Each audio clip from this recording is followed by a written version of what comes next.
आप देख रहे हैं डिफेंस डायरीज। आज हम चर्चा करने वाले हैं द फॉरगॉटन 54 के बारे में। जरा सोचिए, एक युद्ध खत्म हो चुका है, गोलियां रुक चुकी हैं, सीमा पर सन्नाटा लौट आया है, हजारों भारतीय सैनिक अपने घर पहुंच चुके हैं, लेकिन 54 भारतीय डिफेंस पर्सनल अभी तक वापस नहीं लौटे। किसी के घर में मां दरवाजे की तरफ देख रही है, किसी की पत्नी ने सालों तक पति की वापसी का इंतजार किया, किसी बच्चे ने पिता का चेहरा सिर्फ तस्वीरों में देखा। युद्ध खत्म हो गया, लेकिन इन 54 परिवारों के लिए इंतजार आज भी खत्म नहीं हुआ। और सबसे बड़ा सवाल था कि क्या ये 54 भारतीय सैनिक पाकिस्तान की किसी जेल में जिंदा थे? यहाँ एक बात शुरुआत में बिल्कुल स्पष्ट कर देती हूँ कि ये 54 सिर्फ 1971 के सैनिक नहीं थे। भारत सरकार के आधिकारिक रिकॉर्ड के मुताबिक 1965 और 1971 के युद्धों के कुल 54 मिसिंग डिफेंस पर्सनल ऐसे थे जिनके बारे में भारत सरकार का मानना था कि वो पाकिस्तान की कस्टडी में हो सकते हैं। इनमें 27 army personnel, 24 air force personal, 2 navy personal और 1 बीएसएफ पर्सनल शामिल थे। बाद में सरकारी रिकॉर्ड में ये बताया गया कि इनमें 48 लोग 1971 के बाद मिसिंग थे और बाकी 1965 के युद्ध से जुड़े थे। लेकिन पाकिस्तान ने लगातार इन लोगों को अपनी कस्टडी में रखने से इनकार किया। प्रेस इंफॉर्मेशन ब्यूरो के तरफ से ये पूरी जानकारी भी दी गई। तो अब सवाल उठता है कि भारत को ऐसा विश्वास आखिर क्यों था?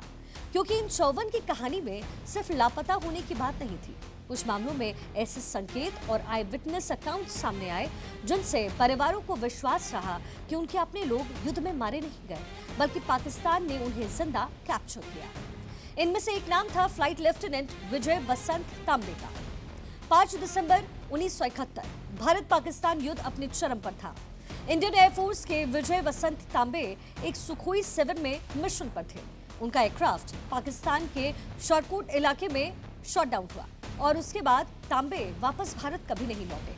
उनका नाम मिसिंग डिफेंस पर्सनल की उस सूची में शामिल हो गया जिससे भारत लंबे समय तक पाकिस्तान की कस्टडी में होने की आशंका से जोड़ता रहा। लेकिन तांबे के मामले में कहानी यही खत्म नहीं हुई। उनके परिवार ने यह दावा किया कि एयरक्राफ्ट के गिरने के बाद एक पाकिस्तानी न्यूज़पेपर में एक भारतीय पायलट की गिरफ्तारी से जुड़ी खबर छपी। नाम की स्पेलिंग गलत थी। नाम की स्पेलिंग थी TAMBAY की जगह TOMBAY। लेकिन परिवार ने इसे विजय तांबे से जोड़ा। उनके परिवार का विश्वास था कि वो क्रैश के बाद जिंदा बचे और पाकिस्तानी कस्टडी में उन्हें रखा गया है। और यहीं से एक सैनिक की कहानी की शुरुआत होती है। 54 सैनिकों के सवाल में ये एक सैनिक की कहानी बदल जाती है, क्योंकि तांबे अकेले नहीं थे। ऑफिशियल लिस्ट में उनके अलावा कई और इंडियन एयरफोर्स पर्सनल के नाम थे, जैसे कि squadron leader Mohinder Kumar Jain, flight lieutenant Sudhir Kumar Goswami, flying officer Sudhir Tyagi, flight lieutenant Nagaswamy Shankar, flight lieutenant Ram Mithram Advani, flight lieutenant Manohar Purohit और ना जाने ऐसे ही कितने भी नाम थे। इस सूची में आर्मी, नेवी और बीएसएफ पर्सनल के नाम भी शामिल थे। यानी सवाल सिर्फ ये नहीं था कि विजय तांबे कहाँ हैं, सवाल था ये 54 लोग आखिर गए कहाँ। भारत सरकार ने इस सवाल को पाकिस्तान के सामने बार बार उठाया, लेकिन पाकिस्तान का जवाब लगातार यही रहा कि उसके पास कोई भारतीय मिसिंग डिफेंस पर्सनल की कस्टडी है ही नहीं। 2012 में भारत सरकार ने संसद में स्पष्ट रूप से कहा कि 54 पर्सनल पाकिस्तान की कस्टडी में होने में वो बिलीव्ड थे, लेकिन पाकिस्तान उनकी मौजूदगी स्वीकार नहीं करता है। और फिर आया साल 2007। तकरीबन 32 साल बीत चुके थे, लेकिन इन परिवारों ने हार नहीं मानी। भारत से 14 रिश्तेदारों की एक डेलीगेशन पाकिस्तान गई। उन्हें पाकिस्तान की 10 जेलों का दौरा करवाया गया। उन्होंने प्रिजन रिकॉर्ड्स देखने की कोशिश की, कैदियों से मुलाकात की और उन चेहरों को तलाशा जिनकी याद में उनके परिवार दशकों से जी रहे थे। अब जरा उस पल की आप कल्पना कीजिए। एक परिवार का सदस्य किसी पाकिस्तानी जेल के अंदर जा रहा है, सामने कैदियों की कतारें हैं, हर चेहरे को ध्यान से देखना है, कहीं कोई आंखें पहचान में ना आ जाए, कहीं कोई आवाज सुनाई दे दे, कहीं कोई अपना नाम पुकार दे। लेकिन पाकिस्तान की इन जेलों का ये सफर भी कोई निर्णायक जवाब नहीं दे पाया। भारत सरकार के मुताबिक डेलीगेशन किसी भी मिसिंग डिफेंस पर्सनल को नहीं पहचान पाई, उनकी कस्टडी के बारे में नहीं पता लगा पाई।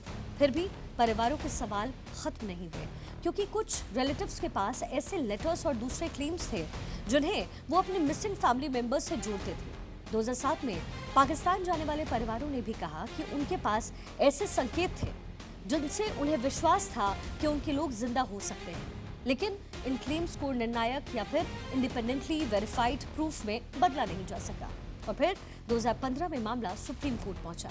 भारत सरकार ने अदालत को बताया कि इन 54 मिसिंग डिफेंस पर्सनल की जो एग्जैक्ट स्टेटस है वो ज्ञात नहीं थी। सरकार ने यह भी कहा कि 3 आर्मी पर्सनल के बारे में सर्विस डिटेल्स तक उपलब्ध नहीं थी, यानी कि दशकों बाद तक सरकार के पास इन लोगों की अंतिम स्थिति का डेफिनेट आंसर नहीं था।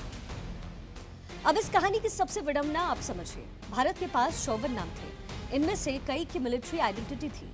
कुछ एयरक्राफ्ट लेकर के युद्ध में गए, कुछ जमीन पर खड़े थे, कुछ वापस नहीं लौटे। परिवारों ने उन्हें ढूंढा। भारत सरकार ने पाकिस्तान से जवाब मांगा, पर पाकिस्तान ने कहा कि हमारे पास कुछ नहीं है और हमारे पास कोई जवाब नहीं है। और जब परिवार खुद पाकिस्तान की जेलों तक पहुंचे तब भी उन्हें कोई जवाब नहीं मिला, जिसके लिए वो दशकों से इंतजार कर रहे थे। विजय तांबे की पति परिवारों में से एक थी जिन्होंने इस सवाल को वर्षों तक जिंदा रखा।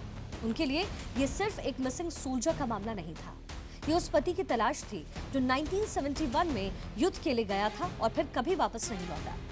लेकिन यहाँ हमें इतिहास के दावे के बीच की जो सीमा है वो समझनी होगी।